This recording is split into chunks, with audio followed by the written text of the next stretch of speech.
da gəlmişəm bura, bu gün də bəni qəbul eləmir.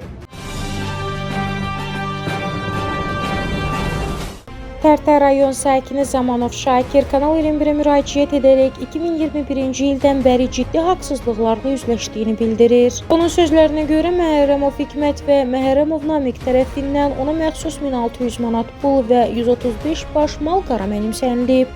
Şikayətçi iddia edir ki, məsələ ilə bağlı dəfələrlə aidiyyəti qurumlara müraciət etsə də hələ də heç bir nəticə əldə olunmayıb. O, hüquqlarının bərpa olunmasını və məsul şəxslərin cəzalandırılmasını tələb edir. Zamanov Şakir həmçinin qeyd edir ki, ötən gün Tərtərdə keçirilən vətəndaş qəbulu zamanı baş prokuror Kamran Əliyevin qəbuluna yazılsa da qəbul edilməyib. Bu hal isə vətəndaşın narazılığına səbəb olub. Daha ətraflı Zamanov Şakirin öz dilindən dinləyək. Mən Zamanov Şakir, Tərtər rayonu səsləşirəm. Respublikanın baş prokurorunun qəbuluna yazılmışam.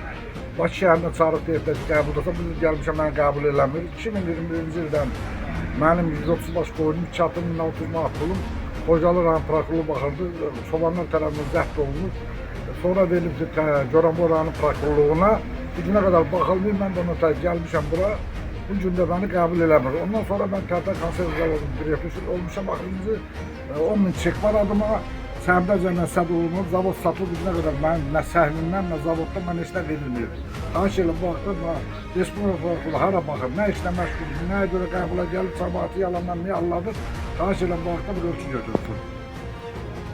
Sonda Kanal 21 olaraq onu da bildirək ki, səsləndirilən fikirlərə görə heç bir məsuliyyət daşımırıq və qarşı tərəfin də mövqeyini işıqlandırmağa hazırıq.